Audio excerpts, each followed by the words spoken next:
믿음이 오기 전에 우리가 율법 아래 매임바 되고 계시될 믿음의 때까지 갇혔느니라.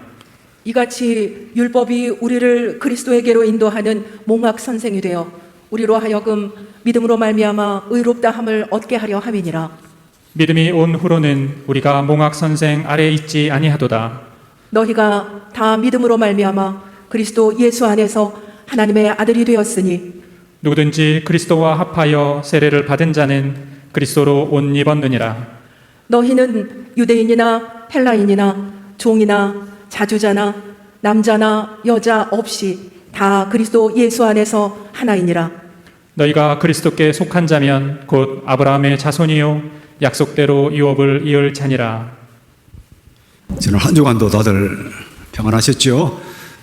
거룩한 층이 260쪽, 우리 지난주에 보셨던 거 조금 보면서 계속 봅니다. 260쪽 보시면 칭의 은혜는 구약에서부터 존재했습니다.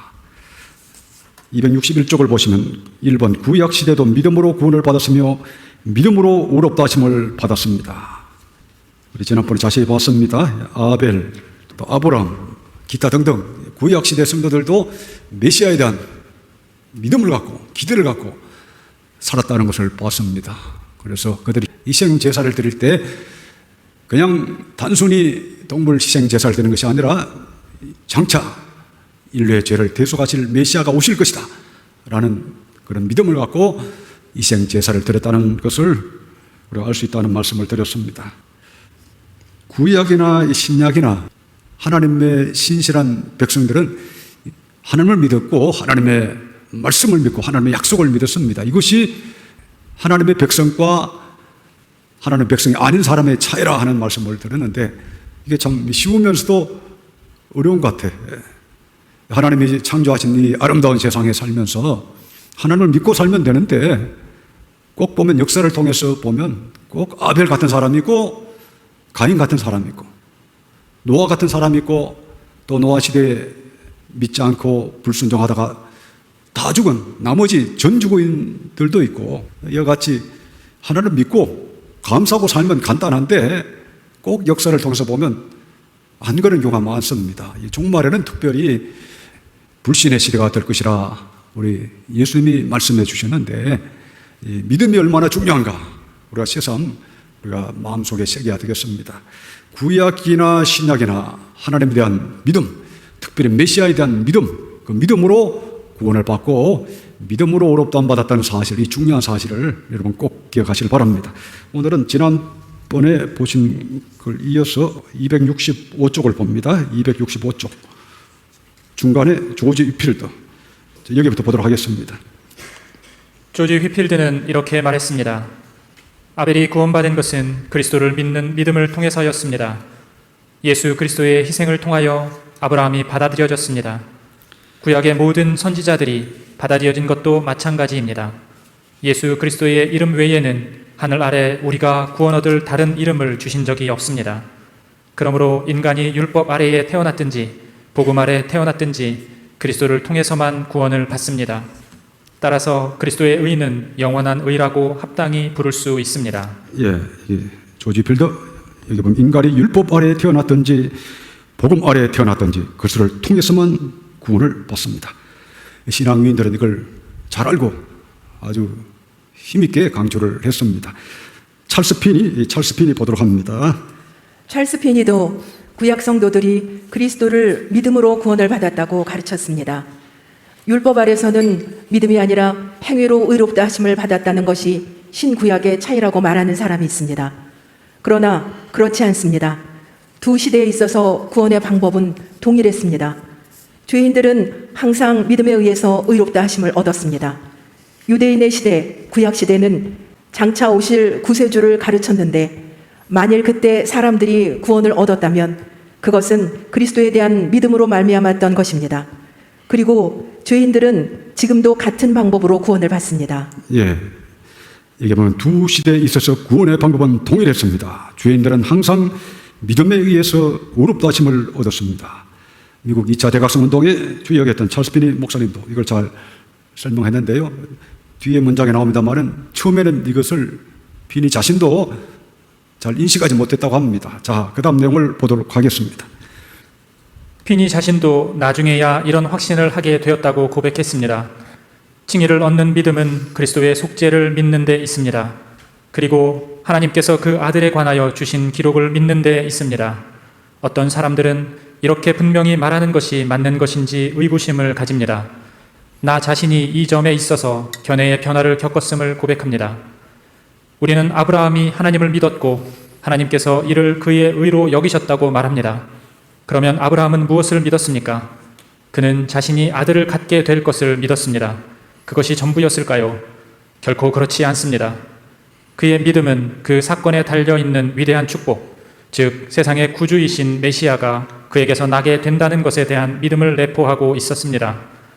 이것이 아브라함이 받은 언약의 위대한 주제였으며 그 언약의 성취는 그가 아들을 갖는 것에 달려 있었습니다.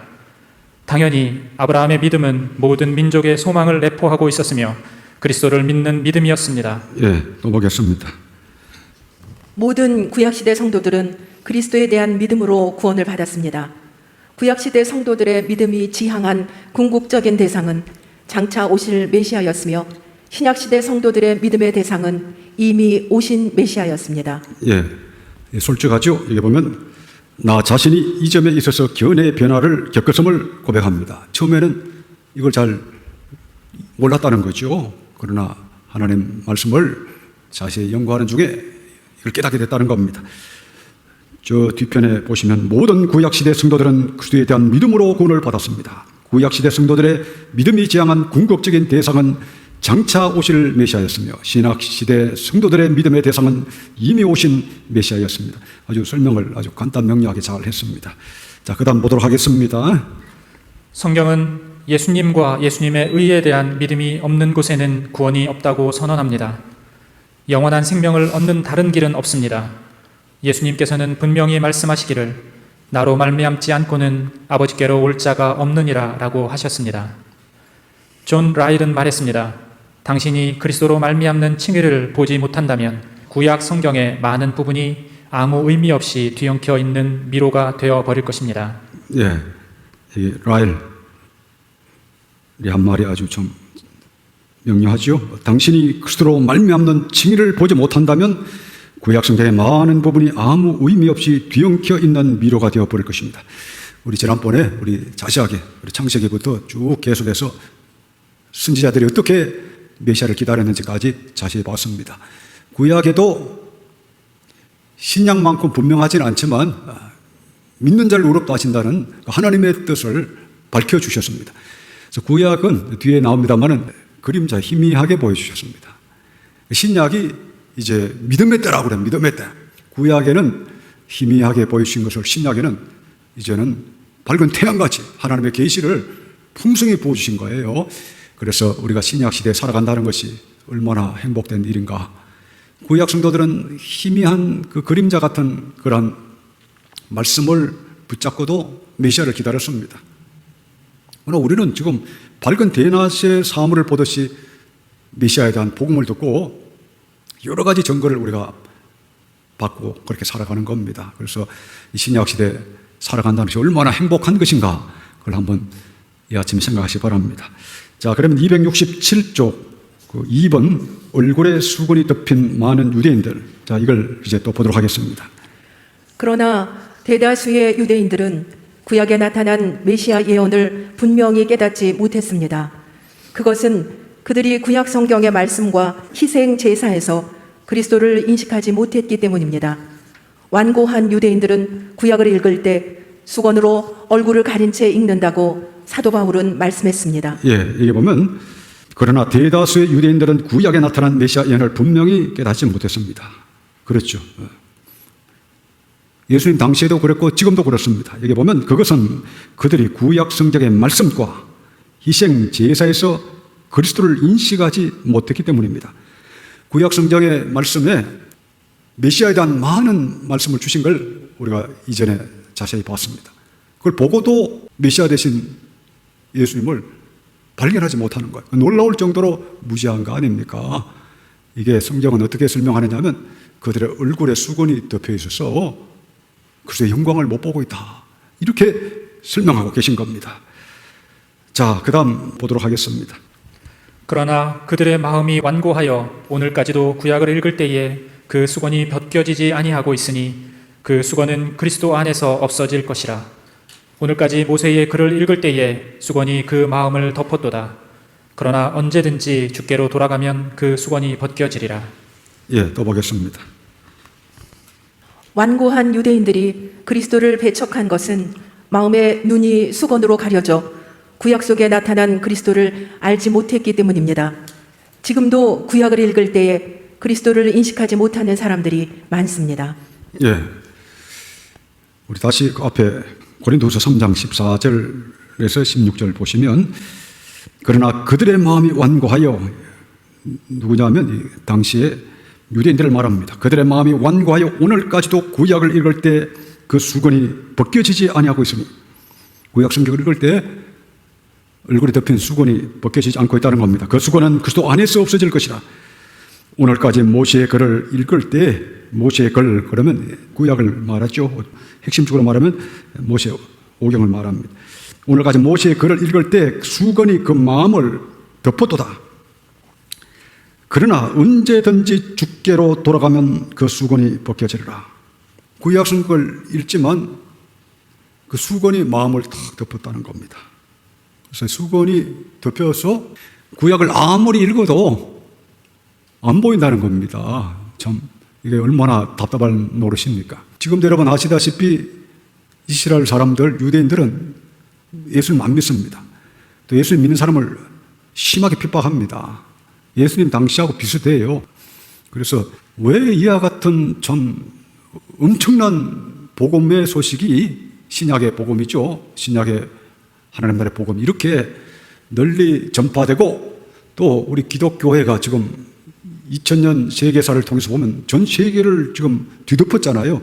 세계 만방에 그리스도의 복음이 전파되지 않은 곳이 없고 교회가 세워지지 않은 곳이 찾기 힘들 정도로 전 세계 복음이 이제 전파된 상태인데도 여전히 예수님을 배척하고 있습니다. 수건이 덮였다. 이렇게 설명합니다. 마치 사도 바울이 회심할 때 눈에 비늘 같은 것이 벗겨졌다. 이렇게 사도행전에 나옵니다. 사도 바울이 완고한 유대인이었잖아요. 바리새인 중에 바리새인이었죠. 눈에 비늘 같은 것이 덮여 있었어요. 그래서 예수님이 하나님의 아들 메시아이신 줄 모르고 예수님을 메시아로 하는 자들을 또 잡아 죽이기도 했죠. 그리고 또 그것도 성에 찾아와 가지고 예수님을 메시아로 믿는 자들을 잡아 죽이려고 다메섹으로 가다가 예수님이 직접 나타나셔서 그를 만나주시고 변화시켜 주셨습니다. 그때까지 비늘이 덮인 거예요. 눈에 비늘이. 자, 그건 한번 찾아볼까요? 사도행전 9장을 한번 찾아보도록 하겠습니다. 17절에서 19절 봉독하시겠습니다. 아나니아가 떠나 그 집에 들어가서 그에게 안수하여 가로되 형제 사울아, 주 곧 내가 오는 길에서 나타나시던 예수께서 나를 보내어 너로 다시 보게 하시고 성령으로 충만하게 하신다 하니 즉시 사울의 눈에서 비늘 같은 것이 벗어져 다시 보게 된지라. 일어나 세례를 받고 음식을 먹음에 강건하여 지니라. 예. 사도 바울이 3일 동안 소경이 되어가지고 식음을 전폐하고 있을 때 이 아나니아라는 사람이 이제 사울이 있는 곳에 가서 안수합니다. 아나니아가 떠나 그 집에 들어가서 그에게 안수하여 가로되 형제 사울아, 주곧 내가 오는 길에서 나타나시던 예수께서 나를 보내어 너로 다시 보게 하고 성령으로 충만하게 하신다니. 그 성령의 충만을 다 받으면서 어떻게 됐나요? 즉시 사울의 눈에서 비늘 같은 것이 벗어져 다시 보게 된지라. 이러고는 이제 사도 바울이 새 사람이 됐습니다. 그리고 즉시 예수님이 그리스도이심을 증거했습니다. 예수님을 메시아로 믿는 사람을 죽이러 가다가 이 변화된 사도 바울은 이와 같은 영적 놀라운 변화를 체험하고는 즉시 이제는 예수님을 그리스도라 전하다가 또 곧장 고난받는 입장으로 완전히 바뀌었습니다. 그래서 사람이 이 수건이 덮여 있느냐 덮여 있지 않느냐, 눈에 비늘이 있느냐 비늘이 없느냐, 엄청난, 개인적으로 봐도 엄청나고 사회적으로 봐도 엄청난 변화입니다, 그게. 그래서 이 세상을 보면 꼭 두 종류의 사람이 있습니다. 뭔가 덮여 있는 사람이 있고 이게 열린 사람이 있어요.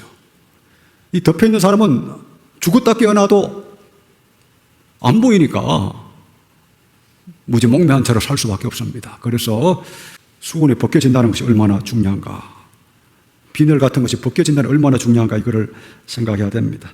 실제로 보면 이 사람들마다 눈에 비늘 같은 것이 다 있어요. 보면 사람들마다 다 눈에 비늘 같은 것이 다 있어가지고 본인은 느끼지를 못하는 거죠. 특별히 이 영적 세계에 있어서는 하나님이 이 비늘을 벗겨주지 아니하시면 제 아무리 사도 바울이라도 그 변화되기 전에 사울이었죠. 그 바리신 중에 바리신, 엄청난 그 율법에 정통한 사람이라 할지라도 하나님이 그 눈에 비늘을 벗겨주시기 전에는 형편없는 사람이 됐죠. 하나님 안에서는 형편없는 거죠. 그리고 이 사도 바울은 눈에 비늘이 벗겨져서 하나님의 것을 보게 되었기에 기독교 역사상의 최고의 위대한 사도가 됐는데, 또 인생은 인간적으로 보면 또 고난이었습니다. 사도 바울이 이와 같은 그리스도를 만나는 체험을 하고 난 다음에는 위대한 사도, 기독교의 최고의 사도가 됐는데, 그의 일생은 그리스도의 남은 고난을 내 육체의 체온으로 하면서 또한 주님이 가신 그 좁은 길을 갔죠. 그 천국에서 위대한 사람이 됐습니다. 그러나 이 세상 사람들은 이 사도 바울의 경험을 전혀 이해하지 못하죠. 대부분이 보면 이 수건이 다 덮여 있는 겁니다. 여러분 길 갈 때 여러분 보시면 교회 바깥에도 그렇고 교회 안에도 그렇겠습니다만 수건이 덮인 사람이 있고 수건이 벗겨져서 자유한 사람이 있습니다. 눈에 비늘이 덮여 있는 사람이 있고 비늘이 없어진 사람이 있습니다. 이것은 본인이 잘 알 수가 있습니다. 이거 자세하게 솔직하게 물으면 알 수가 있죠. 과거에 눈에 비늘이 있었다가 벗겨진 날이 있느냐 이렇게 물었을 때 솔직하기만 하면 한 99.9%는 서로가 알 수 있는 거예요. 사실은 이런 질문을 하지 않고 또 이런 경험 자체가 있다는 것을 아는 사람이 적기 때문에 서로 묻지 않아서 그렇지, 묻기로 시작하면 금방 알 수가 있는 거죠. 5분 만에 다 알 수 있죠. 눈에 비늘이 벗겨진 날이 있느냐? 그건 쉬운 일 아닙니까? 그래서 이 세상에 보면 눈에 비늘이 덮인 사람이 얼마나 많은가. 그래서 이 성령께서, 하나님의 성령께서 임하셔서 우리의 눈에 비늘을 벗겨주시는 것, 우리 얼굴에 덮인 수건을 벗겨주시는 게 엄청나게 중요하죠. 그래서 이 성령의 조명에 대해서 설교를 제가 자주 합니다만은 이게 실질적 의미에서 이거를 체험하느냐, 못하느냐, 이거 참 중요한 겁니다. 자, 한번 볼까요? 그러면 고린도 후서를 봅시다. 고린도 후서 3장. 우리 자주 보던 말씀인데요. 고린도 후서 3장 17절, 18절 읽어주세요. 주는 영이시니 주의 영이 계신 곳에는 자유함이 있느니라. 우리가 다 수건을 벗은 얼굴로 거울을 보는 것 같이 주의 영광을 보매 저와 같은 형상으로 화하여 영광으로 영광에 이르니 곧 주의 영으로 말미암음이니라. 여기 있잖아요. 주는 영이시니 주의 영이 계신 곳에는 자유함이 있느니라. 보게 되니까 자유한 거죠. 여기 보면 그 다음 구절, 유명한 구절이죠. 우리가 다 수건을 벗은 얼굴로 거울을 보는 것 같이 주의 영광을 보매. 수건이 벗겨져야 주의 영광이 보이는 겁니다. 이것이 성령의 조명입니다. 여기 나오잖아요. 주의 영광을 보매 저와 같은 형상으로 화하여 영광으로 영광에 이르니, 하나님의 영광 가운데서 점점 자란다는 겁니다. 곧 주의 영으로 말미암음이니라. 성령. 그 성령이 오셔야 지금 눈에 덮인 비늘이 다 벗겨진다는 겁니다. 얼마나 참 감사한 일입니까? 얼마나 실질적인 일입니까? 이토록 실제적인 사건을 오늘 크리스찬들이 감사하고 또 체험하고 또 전가하고 합니까? 성령의 조명이라는 교리가 잘 없어요. 지금 거의 사라졌고, 말한다 할지라도 그냥 조금 이렇게 솜털만큼 말 언급할까 말까 하지. 진짜 수건이 벗어진 날이 언제인가? 내 눈에 비늘이 벗어진 날이 언제인가? 내가 이것을 감사하고 찬양하고 살아가는가? 또 수건이 벗어진 사람답게 그렇게 살아가는가 했을 때 이게 애매모호한데, 사실은 애매모호할 것이 하나도 없습니다. 여러분, 예수님 이 땅에 오셔서 소경을 고쳐주신 기사가 많잖아요. 복음서에. 이게 다 영적인 겁니다. 이 소경이 눈을 떴을 때, 이 소경이 눈을 뜨면 과거에 내가 소경이었다가 이제 눈을 떴다, 이걸 모를 사람이 어디 있습니까? 영적인 것도 똑같은 거예요. 영적인 것도 우리가 영적 소경 있죠. 우리가 성령의 은혜를 받기 전에는, 성령의 조명을 받기 전에는 다 영적 소경에 보이는 게 하나도 없어. 깜깜합니다. 세상 것밖에 안 보입니다. 개나 돼지처럼 그렇게 사는 거죠. 세상의 것밖에 안 보이는 거예요. 나는 과거에 영적 소경이었는데 어느 날 하나님이 내 영의 눈을 열게 해주셨다. 열어주셨다. 이렇게 돼야 이 사람이 이제 조명이 있는 건데, 내가 과거에는 소경이었으나 이제는 보는 사람이 되었다. 이게 뭐 애매할 수가 있습니까? 또 보게 됐는데 침침하다거나 뭐 이러면 이게 제대로 본 겁니까? 제대로 보면 우리가 이 소경의 눈을 떠서 보면 글자가 다 보이잖아요. 사람들이 보이잖아요. 영의 세계도 똑같다는 겁니다. 자, 오늘 그러면 고린도전서 2장을 한번 또 보겠습니다. 고린도전서 2장 6절에서 10절까지 봉독하시겠습니다. 그러나 우리가 온전한 자들 중에서 지혜를 말하노니 이는 이 세상의 지혜가 아니요 또 이 세상에 없어질 관원의 지혜도 아니요 오직 비밀한 가운데 있는 하나님의 지혜를 말하는 것이니 곧 감추었던 것인데 하나님이 우리의 영광을 위하사 만세 전에 미리 정하신 것이라. 이 지혜는 이 세대의 관원이 하나도 알지 못하였나니 만일 알았더면 영광의 주를 십자가에 못 박지 아니하였으리라. 기록된 바 하나님이 자기를 사랑하는 자들을 위하여 예비하신 모든 것은 눈으로 보지 못하고 귀로도 듣지 못하고 사람의 마음으로도 생각지 못하였다 함과 같으니라. 오직 하나님이 성령으로 이것을 우리에게 보이셨으니 성령은 모든 것 곧 하나님의 깊은 것이라도 통달하시느니라. 예. 여기 6절 보시면 그러나 우리가 온전한 자들 중에서 지혜를 말하노니 이 세상의 지혜가 아니요 또 이 세상에 없어질 관원의 지혜도 아니요. 이 세상의 지혜, 이 세상의 지혜라는 게 있고 신적 지혜가 있다는 겁니다. 신적, 하나님이 주시는 지혜. 이 세상의 지혜는 어떤 지혜입니까? 뭐 철학적인 지혜, 뭐 사업 잘하는 지혜, 뭐 이 세상을 뭐 어떻게 살아가는 지혜. 세상의 지혜가 많죠. 그러나 신적 지혜는 하나님만이 주신다는 겁니다. 여기 보면 7절 오직 비밀한 가운데 있는 하나님의 지혜를 말하는 것이니 신적 지혜죠. 차원이 다른 겁니다. 인간의 지혜와 하나님의 지혜, 신적 차원의 지혜는 이 차원이 다른 거예요. 예. 차원이 다른 지혜가 있느냐 이 말씀입니다. 하나님의 지혜를 말하는 것이니 곧 감추었던 것인데 하나님이 우리의 영광을 위하사 만세 전에 미리 정한 것이라. 예정론이죠. 예정론. 8절 이 지혜는 이 세대의 관원이 하나도 알지 못하였나니 만일 알았다면 영광의 주를 십자가에 못 박지 아니하였으라. 그 당시에 유식한 자들 또 관리들 아무도 이 신적 지혜를 가지지 못했다는 겁니다. 9절 보시면 기록된 바 하나님이 자기를 사랑하는 자를 위하여 예비하신 모든 것은 눈으로 보지 못하고 귀로도 듣지 못하고 사람의 마음으로도 생각지 못했다함과 같으니라. 그 인간적인 어떤 눈으로도 볼 수 없고 귀로도 들을 수 없고 마음으로도 생각할 수 없는 그 차원의 것을 하나님이 보여주신다는 겁니다. 어떤 사람이 보여주셔요? 예, 자기를 사랑하는 자를 위하여 예비하신 모든 것. 이 설교를 듣는 여러분들 중에도 나는 아직까지 영안이 열리지 못했는데요. 나는 아직까지 얼굴에 수건이 덮였는데요. 이런 분들 걱정할 게 없습니다. 하나님을 사랑하는 자들에게 하나님이 찾아오셔서 영안을 열어주시는 겁니다. 겸손한 자에게 은혜를 주셔요. 아무에게나 이게 안 됩니다. 오늘날은 왜 이와 같은 차원의, 이와 같은 수준의 신적 지혜를 가진 사람이 적은가?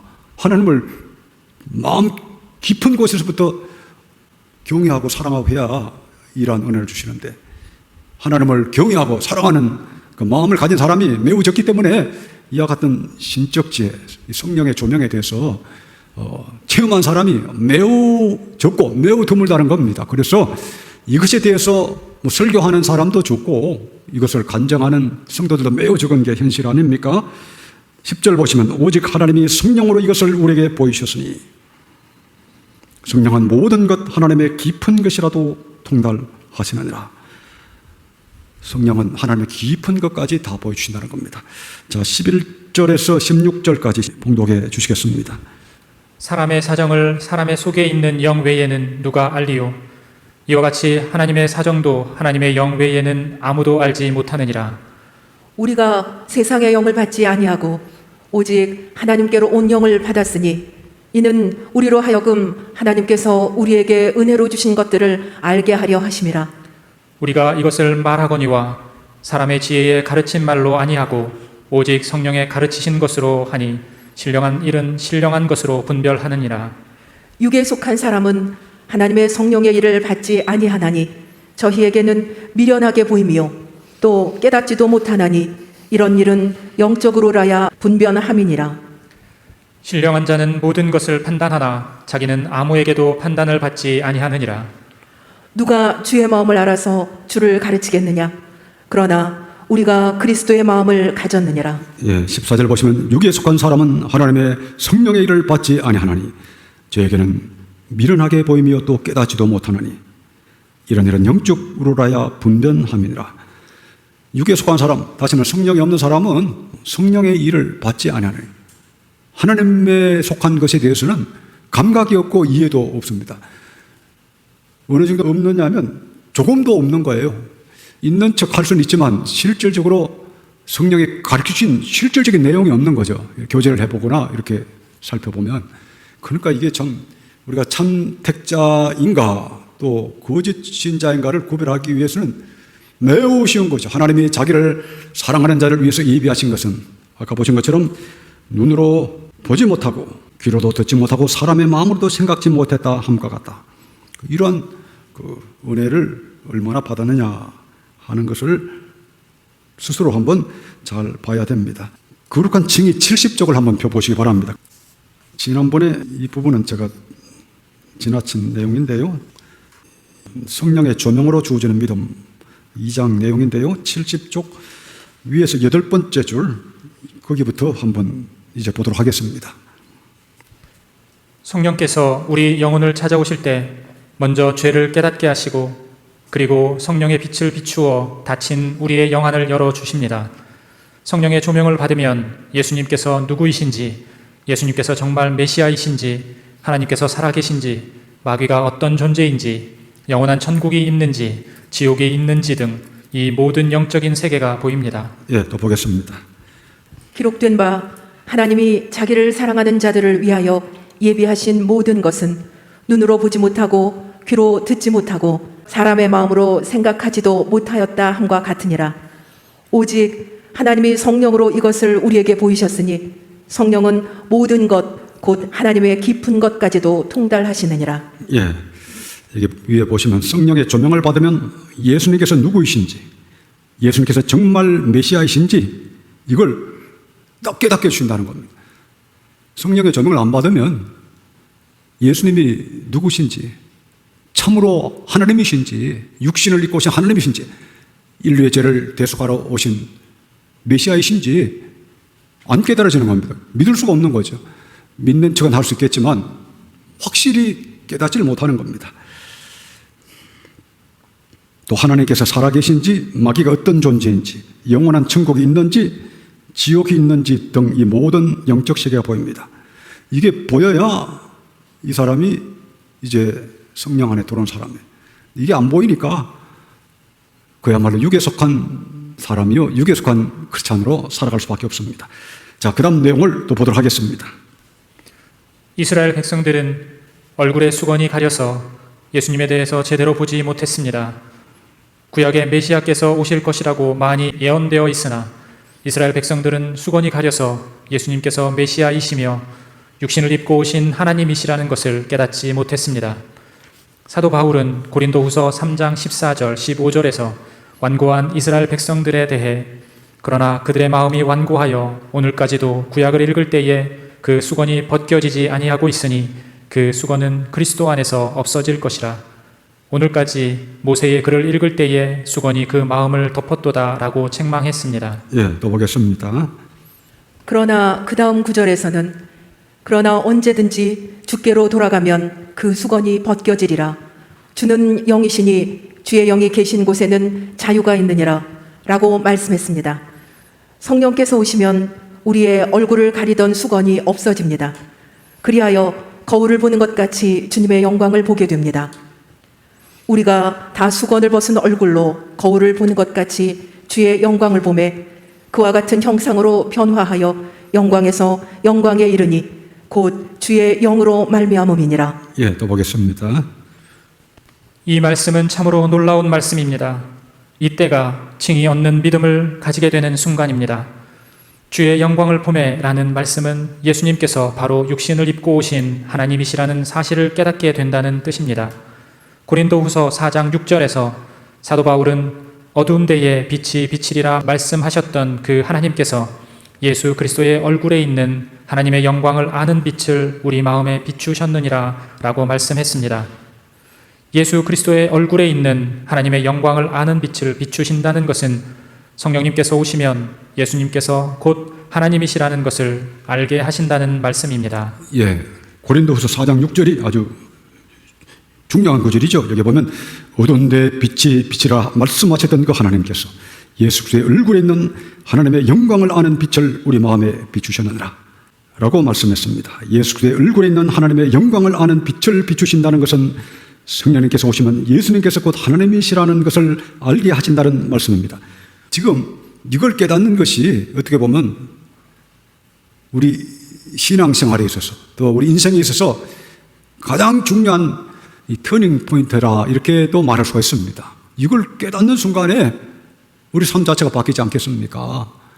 이걸 누가 가르쳐 줍니까? 성령님이 오셔서 가르쳐 주는 거예요. 주를 경외하는 자들에게 성령님이 오셔서 이걸 다 가르쳐 주시는 거예요. 이 가르침이 있느냐 하는 거죠. 이게 그냥 막연히 그냥 뭐 그럴 거야. 그 차원이 아닙니다. 목사님이 뭐 그렇게 말씀하시니까 뭐 그럴 거야.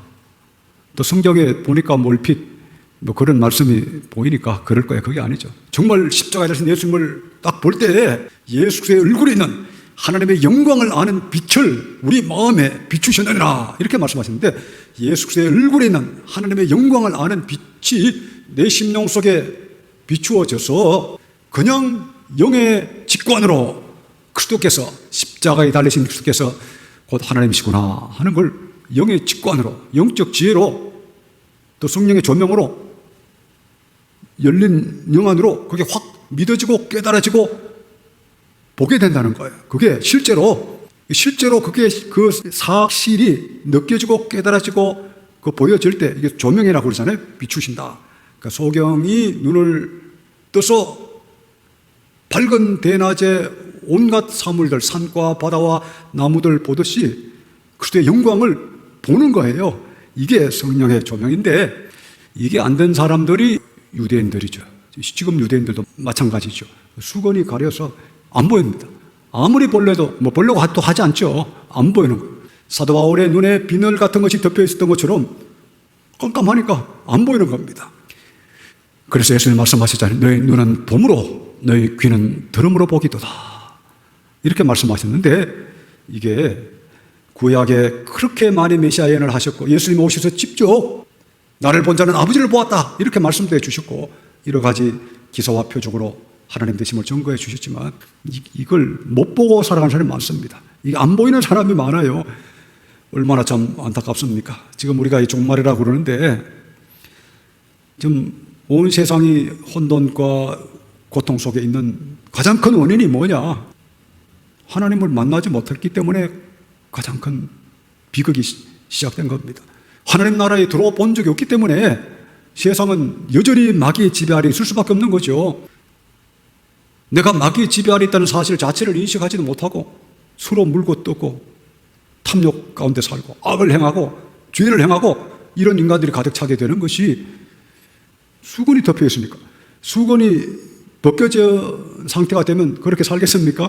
눈에 비늘이 없어지면 뭐 그렇게 살까요? 절대 그렇게 살 수도 없고 살고 싶어 하지도 않습니다. 자, 73쪽을 잠깐 보세요. 73쪽 거룩한 층 밑에서 8번째 줄 읽어보세요. 모든 성도는 육신의 눈으로 보는 것은 아니지만 영의 눈이 열려 주님의 영광을 볼 수 있어야 합니다. 우리 주 예수 그리스도의 하나님 영광의 아버지께서 지혜와 계시의 영을 너희에게 주사 하나님을 알게 하시고 너희 마음의 눈을 밝히사 그의 부르심의 소망이 무엇이며 성도 안에서 그 기업의 영광의 풍성함이 무엇이며 그의 힘의 위력으로 역사하심을 따라 믿는 우리에게 베푸신 능력의 지극히 크심이 어떠한 것을 너희로 알게 하시기를 구하노라. 예, 에베소 1장 17절에서 19절 말씀, 유명한 말씀입니다. 우리 주 예수의 하나님 영광의 아버지께서 지혜와 계시의 영을 너희에게 주사 하나님을 알게 하시고, 성령이죠. 지혜와 계시의 영을 너희에게 주사 하나님을 알게 하시고 너희 마음 눈을 밝히사. 그래서 마음의 눈, 영안이 열려야 된다는 거죠. 눈이 뜨인다 이런 말씀을 하는데 눈이 떠야 되는 겁니다. 너희 마음 눈을 밝히사 그의 부르심의 소망이 무엇이며, 뭘 가르쳐 준다고요? 그의 부르심의 소망이 무엇이냐? 성도 안에서 그 기업의 영광의 풍성함이 무엇이냐? 그 기업이 뭡니까? 하나님 나라죠. 또 이 땅에 임한 하나님 나라, 또 장차 우리에게 예비된 영원한 하나님 나라, 그 기업의 영광의 풍성함이 무엇이냐? 이걸 보게 된다는 겁니다. 그 힘의 위력으로 역사하심을 따라 믿는 우리에게 베푸신 능력의 지극히 크심이 어떠한 것을 너희로 알게 하시기를 구하노라. 우리를 거듭나게 하실 때 하나님 어떠한 능력으로 우리를 거듭나게 하시는가? 예수님이 죽은 자 가운데서 부활하실 때 역사하셨던 그 성령께서 우리에게 똑같이 역사하신다. 그래서 우리의 죽었던 영혼을 살리실 때 예수님을 죽은 자 가운데 살리신 그 성령의 권능이 똑같이 역사해서 우리의 죽었던 영혼을 살려주신다. 그렇게 말씀하셨습니다. 이걸 처음 하는 거죠. 예수님이 무덤에서 부활하신 그 권능이 내 영혼 속에도 역사해서 죽은 내 영혼을 살려주시구나. 이걸 이제 깨닫게 된다는 겁니다. 그래서 내 눈을 열어주시구나. 내 마음을 새롭게 하시구나. 이걸 느끼게 된다는 겁니다. 이게 성령이 오셔야 이렇게 된다는 거죠. 오늘 이 아침에 이런 은혜가 여러분들에게 풍성하기를 축원합니다.